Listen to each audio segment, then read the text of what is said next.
Hey everyone, good morning from chilly Colorado. It's a balmy 10 degrees today.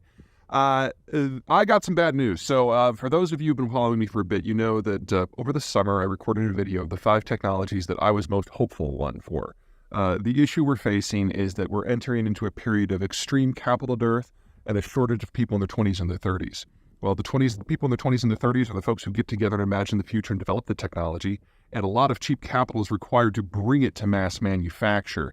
And without those two factors, the pace of technological change that we've been used to seeing these last 20, 25 years is going to slow considerably. And that's before you consider any sort of general dislocations because of demographic aging or droughts of consumption or breakdowns in globalization. So the pace is going to slow incredibly. And the question is which technologies are kind of already at the hump, where they're just right on the edge of mass manufacture and mass application. And one of the technologies that I identified was something called small modular nuclear reactors. The idea is you have a reactor that's small enough to fit on the back of a semi-trailer, and you can just plug it into any other power system. So if you've got a coal plant, for example, that you are looking to decommission, you can pull one of these in or two of these based on the size, up to 10, and just plug them in and they're good to go. And the 20% of electricity that the United States gets from nuclear currently could continue in perpetuity. Well, over the course of the last couple of weeks, the companies that were involved in building the prototype have abandoned the project. They say the numbers no longer make sense. They could get enough sponsors. So if this technology is going to continue, it's going to continue at a later time with different players in an environment of even sharper limitations on technological development and capital availability, which means it's probably not going to happen this decade at all. Which means the 20% of the electrical grid that is supplied by nuclear right now is going to fade away because, with a couple of exceptions, all of those reactors are older than I am, and I turn 50 very, very soon. So not only do we need to massively increase the amount of power generation we have to double the size of the industrial plant as the Chinese break apart, and we need even more power in order to do the green transition and maybe move to a more electric future, we also have to replace 20% of our total energy supply, which is at the moment all base load, which is something that wind and solar can't come up with or can't work with because they're too intermittent. So we just saw our overall challenge for the next decade become inordinately. Hey everybody, Peter Zeihan here, coming to you from Colorado, where we just had our first big snowstorm, 9 inches and counting. Today, considering the weather, I figured it was a great time to talk about what the Russians call the 4Cs problem. Most countries who have navies that are worthy of the name have a relatively limited frontage, or it's insulated from other land power neighbors, and that allows them to float a navy that can then sail whenever they need it.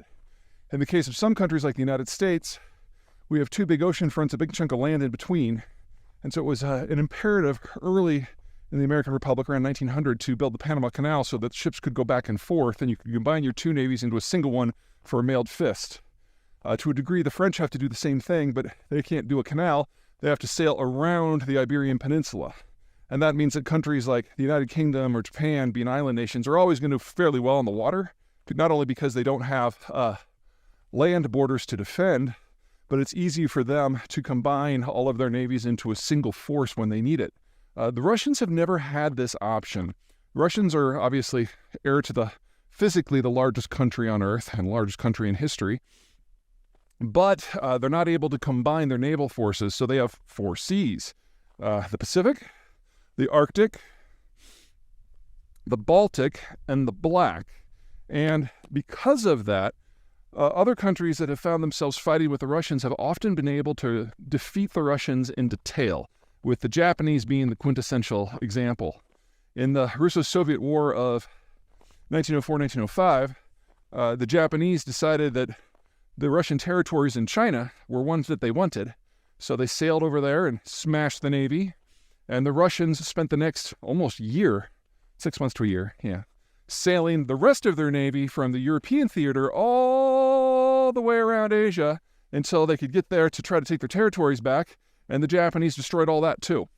So in 2 battles less than a year apart, the Russians lost everything because they couldn't combine their forces into a more capable force. That's even before you consider that the Russians have tended to be a technological laggard on all things naval. We're seeing some version of the 4Cs problems today. The Ukraine conflict is obviously happening on the shores of the Black Sea, one of those 4 bodies of water, and the Russians reinforced the Black Sea fleet in the days and weeks leading up to the war so they'd have more punch. But now that Western weapons have made their way into Ukrainian hands, combined with some very clever garage projects by the Ukrainians have been able to sink the majority of the major surface combatants, including the flagship. And what is left of the Russian Navy, if it was going to dock in Crimea, which was originally the Russian naval base, going back to the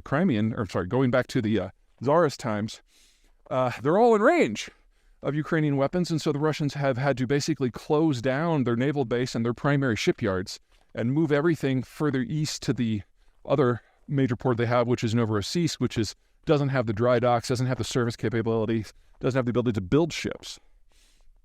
Other problems are that the Russian activities in Ukraine have prompted Sweden and Finland to join NATO. Now, Sweden and Finland control the majority of the sea frontage on the Baltic Sea, with the second largest chunk of territory in the Baltic Sea controlled by countries that were already in NATO. And so now that Finland is in and Sweden's going to be in a matter of weeks, the Russians will basically have this tiny little chunk of territory in a place called Kaliningrad, and the frontage that's in the general vicinity of St. Petersburg, and that's it. So less than 5% of the frontage. And in order to get out to the open sea, they have to sail by, let's see, 1, 2, 3, 4, 5, 6, 7, 8, 9, let's call it 9 NATO countries, and then you're in the North Sea, which is also a NATO lake. So basically everything that's in the Baltic Sea now is written off. It's a loss. And that just leaves the fleets that are in the Arctic Ocean, which have been depleted because they sent ships onto the Black Sea, and then off in the Pacific, which are way off by themselves. So no matter how the Ukraine war goes at this point, Russia has functionally ceased to be a naval power at all. The question is whether ego will allow them to accept that fact. And honestly, the more money that the Russians throw at naval projects that they're not very good at in order to base them at bases that they can't defend and that can't reinforce one another, I think the better, because every ruble that they use for that is a ruble that is not being used to build a tank or kill a Ukrainian. So, I say bring it on.